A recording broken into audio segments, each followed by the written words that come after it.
उनको इस्तीफा देना चाहिए। उनके पिता के मूर्ति को बूटों तले रौंद दिया पुलिस ने। मोदी सरकार ने पूरा तहस नहस करवा दिया। फिर भी स्ट्रांग होल है उनका, कोई नैतिक एटीट्यूड पर सरकार थोड़ी चलता। सरकार तो सजवी पर चल रही है, वो चल ही रही है।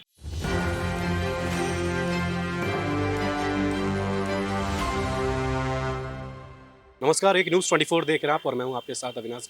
इस वक्त हमारे साथ आरजेडी नेता शक्ति यादव है। शक्ति जी, जिस तरीके से शिक्षा मंत्री कल ट्वीट किया है कि शिक्षित बिहार और तेजस्वी बिहार, इसको लेकर जदयू में से भी उसको पलटवार में किए जवाब दिए हैं कि उसके गलत अर्थ नहीं लगाए जाने चाहिए। शिक्षित बिहार, तेजस्वी बिहार, तेजस्वी बिहार नेतृत्व है नीतीश कुमार। महागठबंधन का नेतृत्व कर रहे हैं नीतीश कुमार और उप मुख्यमंत्री है तेजस्वी जी। तो तेजस्वी बिहार नीतीश बिहार में क्या फर्क पड़ता है? लेकिन जदयू जदयू सुनिए, बात समझ लीजिए। कौन क्या बोल रहा है ये मुझे महत्वपूर्ण विषय नहीं है। उसमें अगर लिखा रहता कि तेजस्वी सरकार तो एक सवाल खड़ा होता। तेजस्वी बिहार में क्या सवाल खड़ा है? मेरा तो पुराना ट्विटर का ट्रेंड है ये, शुरू से ही। ट्विटर पर सरकार थोड़ी चलता।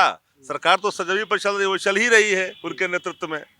और अपने कर्तव्य से हम बंधे हैं। हमारे जो पर्ण है, चाहे वो दवाई हो, पढ़ाई हो, करवाई हो, सुनवाई हो, बेरोजगारी हो, हम कहाँ पीछे हटे हैं। हम डेली प्रयत्नशील हैं।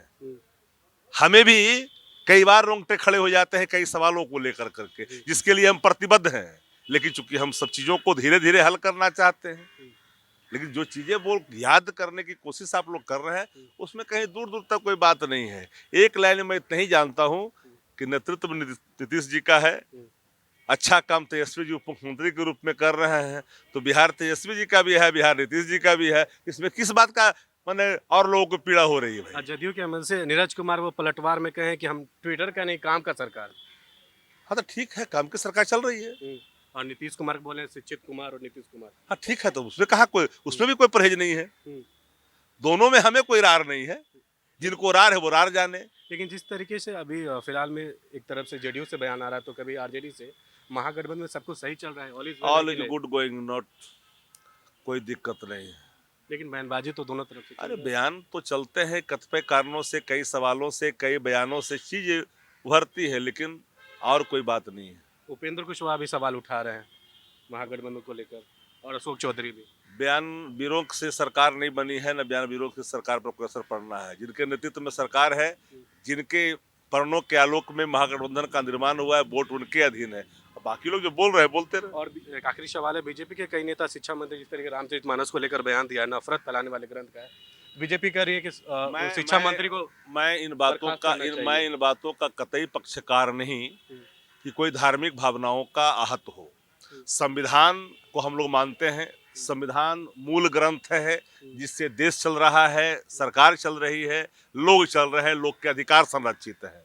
अब ग्रंथ जहां सबका निष्ठा निहित हो, उसके खिलाफ कतई नहीं बोलनी चाहिए।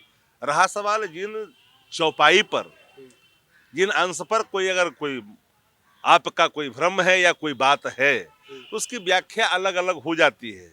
लेकिन मैं एक बात जानना चाहता हूँ, नरेश अग्रवाल भगवान विष्णु को भिस्की कहा था, भिस्की से तुलना किया था। और माता सीता, जिनको हम श्रद्धा से माँ कहते हैं, उनके बारे में डार्लिंग कहा था। भगवान राम के बारे में रम कहा था, पीने वाले शराब के संदर्भ में। गणेश जी के बारे में भद्दी टिप्पणी की थी। भारतीय जनता पार्टी के अंदर में है। एक चौपाई पे कोई बात हुई तो पूरे देश के वृत्तिधारियों ने एक मंच पर आकर के पूरा आग विस्मरण करना शुरू कर दिया। लेकिन जब भगवान राम के संदर्भ में बोली गई, उनके खिलाफ बोला गया, माता के बारे में बोला गया, तो भाजपा चुप क्यों थी? दोनों बातें एक साथ कैसे हो सकती है? उसमें प्रभु राम पर तो बोला नहीं गया। प्रभु राम तो रोम रोम में है, सर्वत्र है, सर्वज्ञ है, हम में तुम में खड़े खम हर जगह है। उनके खिलाफ तो बोला नहीं गया। लेकिन आप शूद्र और नीच को अगर जहां मानव मूल विखंडित होता दिखे, जहां लगे कि मानव में भेद की बात की जा रही है, उस पर अगर कोई व्याख्या होती है तो उसके एक रास्ते ढूंढे जाते हैं। लेकिन उसको आप भगवान से जोड़ कर करके देखना, और पूरे जितने वृत्तिधारी हैं देश भर में एक मंच पर आ गए। इसे मानो कि उनकी वृत्ति ही छीनी जा रही है। अब तो चिराग पासवान भी कह रहे हैं कि शिक्षा मंत्री को इस्तीफा देना चाहिए, और नीतीश कुमार से सीख कर इस तरह का बयान दे रहे हैं। उनको इस्तीफा देना चाहिए। उनके पिता के मूर्ति को बूटों तले रौंद दिया पुलिस ने। मोदी सरकार ने पूरा तहस नहस करवा दिया। और फिर भी स्ट्रांग होल है उनका, कोई नैतिक हक है। चलिए, होता ही है। देखिए, ये था हमारे साथ शक्ति यादव ने साफ तौर पे अपनी बात को बेबाकी से रखा और जिस तरीके से चिराग पासवान की बात में कहा है कि उनके पिता को मूर्ति को रौंदा गया है, उनका बात का कोई नैतिकता नहीं है, हम उन्हें राजनीतिक नेता मानते नहीं हैं। बहरहाल इस खबर में इतना ही, बाकी के तमाम अपडेट के लिए हमारे साथ बने रहें सहयोगी जैकी के साथ। मैं अविनाश, एक न्यूज़ 24 पटना।